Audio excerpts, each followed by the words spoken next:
साउंड सदर जलसा हुआ तमाम कौमी वतन पार्टी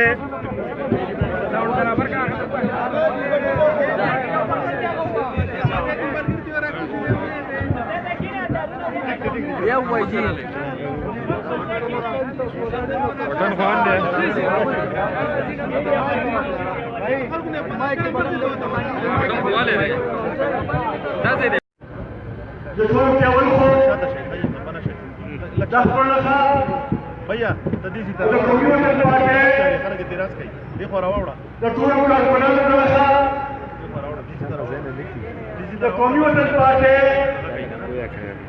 अतन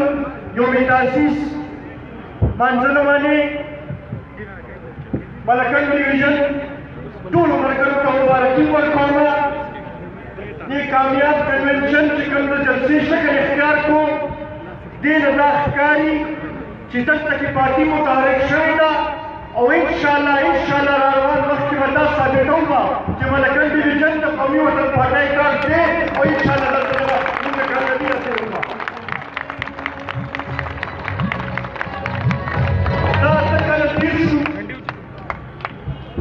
पदिया तकाला की मुंगा डेर सोली गल कम पदिया तकाला की खवा सुनो मुनिदल सख्त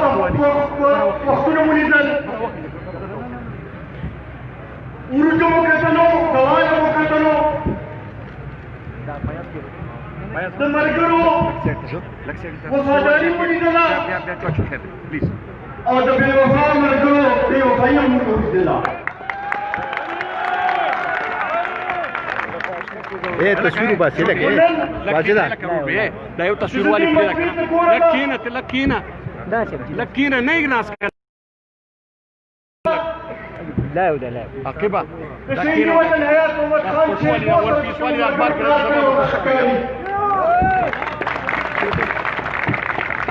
وديكي ماتا اغم القرية مثلا تحجا من اللي رفض جناب افرامي مدخل شيء بوصر كار كريتا تختاري اغم القرية اغم وانا من تختاري شاوي شيء وطن نوري ذلك لك ده ركينا ده غادي لك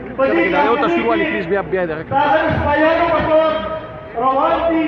ودين تصابتيكي ان شاء الله لشيء وطن حياة ومدخل شيء بوصر تاخذ بقى تجميل الرسوبة قومي وطن पार्टी قومي وطن पार्टी قومي وطن पार्टी शहीद हुर्रियत हयात व मकान जिंदाबाद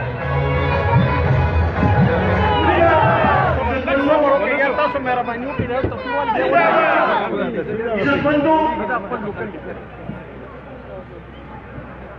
अमूमन उचिमुंगा योम तासीस मानसून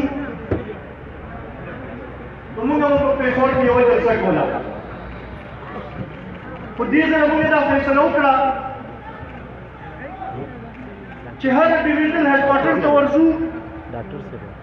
هغه هلته پروګرام کوو چې خپل ملګرو ته ورسو زیاتو ملګرو ته ورسو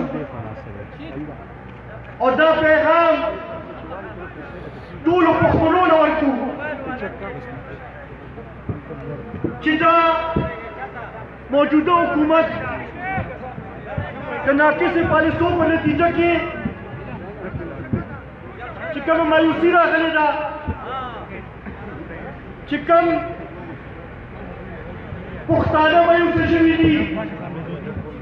کوم طریقې سره چې د خارجه پالیسۍ په نتیجه کې موږ یوازې پاتې شوي یو کوم طریقې سره چې داخله پالیسي ناکامه شوې ده او بیا خصوصا معاشي پالیسي چې د هغې په نتیجه کې هر یو کور متاثر شوی دی نن داسې کور به ماته او مونږه دې لپاره کمیټي جوړوو چې پته ولګي چې دا ګراني ولې راغلې ده وزیر اعظم صاحب په د مینګورې بازار کې یو عام کس کوم تپوس وکړه هغه به تا ته دا وایي چې دا ګراني ستا د پالیسو په نتیجه کې راغلې ده دا ګراني ستا د قرضونو اخیستلو په نتیجه کې راغلې ده دا ګراني ستا د ډالر قیمت ورکولو په نتیجه کې راغلې ده دا ګراني ستا د نوټونو ټاپکولو په نتیجه کې راغلې ده په دې کې بله د کمیټي جوړېږي او هغه به بیا معلومات کوي او هغه هم 3 کاله پس ته ورته خیال راغی بل خواته چې وګورو مونږ په دې ډېر خوشحاله وو چې یاره د سوات ضلعې نه وزیر اعلی راغی مونږ ویل ملکن ډیویژن به ترقي وکړي خو زه له ډېر افسوس سره وایم چې په دې 3 کاله کې خو ما څه ونه لیدل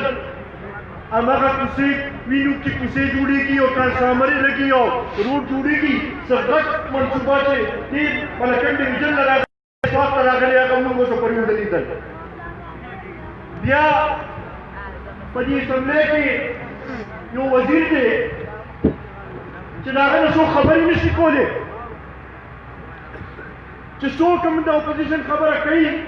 دی ورته تیار وي چې ټوله جواب ورکړه زه هغه ته دا ویل غواړم چې دلته راشه د سوات خلکو سره پکې خبرې وکړه د دوی حال تپوس وکړه د دوی مشکلاتو تپوس وکړه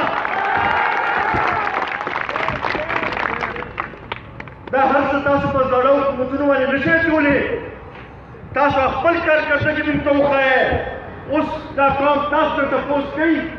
چې تاسو خپله کارکردګي موږ ته وښایئ که ستاسو خیال وي دې عمران خان به وی چې ګبرانا نہیں ہے یاد دې راته که نه اوس ته زه دا ویل غواړم چې دا مجموع وګوره د پي ډي ایم دا جلسې وګوره په هغې کې همدغه یو اواز وګوره چې مونږ نور عمران خان نه منو نو مونږ هم تا ته وایو چې عمران خان دې قوم فیصله کړې ده اوس ته مه ګبراوېږه دې قوم فیصله کړې ده قومي وطن پارټي سکندر اعظم محمد خان شیرپاو قومي وطن پارټي بدقسمتۍ نه داسې صوبایي حکومت راغلی دی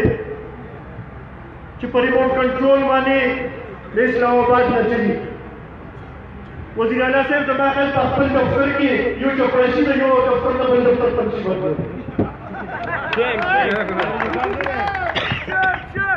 هغه منصوبې چې کوم ډېرې اهم وي خصوصا په سیپیک کې د دې ملکن ډیویژن دا روټ راغلل دا ډېر لازمي وه هغه پاتې شو دغه شان چې زموږ د جنوبي اضلاع چشمه رایټ بینک کنال چې کوم قومي وطن پارټي کوشش کړی و په بي ایس ډي پي کې په مرکز باندې منلې وه هغې وخت کې هغه دینه هغې بي ایس ډي پي نه وباسلې شوه نن موږ ورته دا وایو چې تاسو خو به دا وې چې یاره تېر حکومت کې چونکې د مسلم لیگ نواز حکومت دی ناوی موږ پیسې نه راکوي او زموږ منصوبو کې رکاوټ اچوي. موږ اوس دې صوبایي حکومت ته ویل غواړو چې تاسو خپل وضاحت وکړئ. اوس خو مرکز کې هم ستاسو کس ناست دی،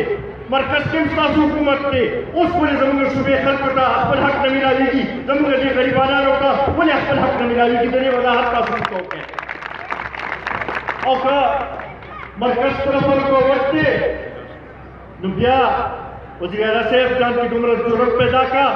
بیا استعفا ورکا. دې نه خو دا بهتره ده چې سړی استعفا ورکړي که دې داسې حکومت چلول دی زما خیال دا خو نور د شرم کار دی. عزتمندو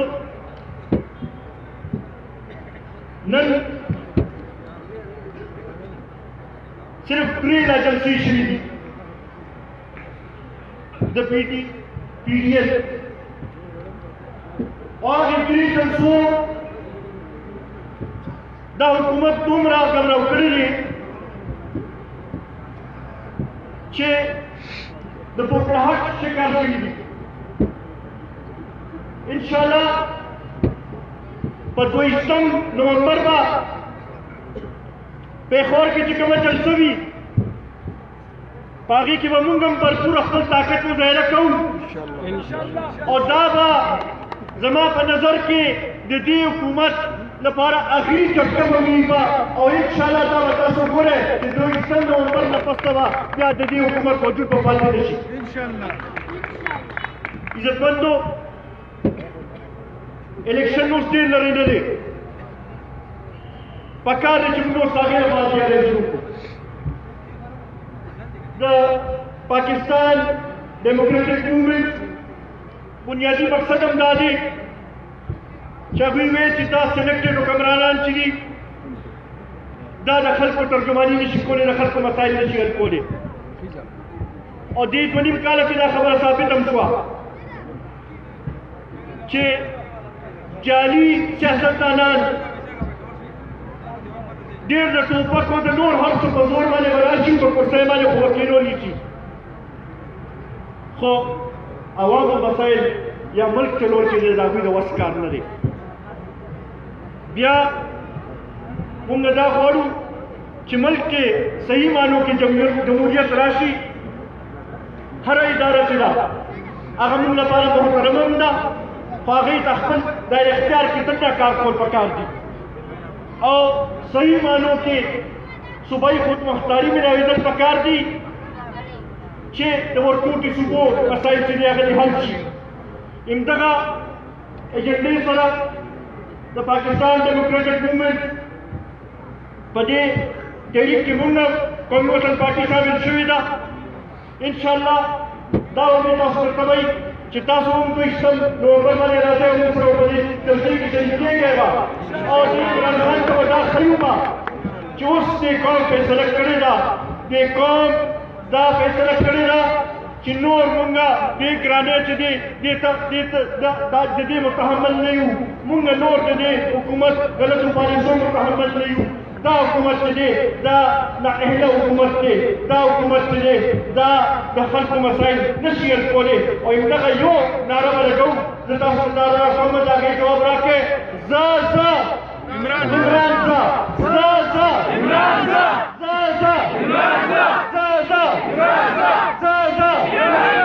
انشاءالله دا اواز چې دی په 22 نومبر باندې چې اوچت شي نو اسلام آباد به مو سره رکېږي به او انشاءالله د هغې وخت ته ضرور دي. زه یو ځل بیا د هغه ملګرو چې چا نن موږ سره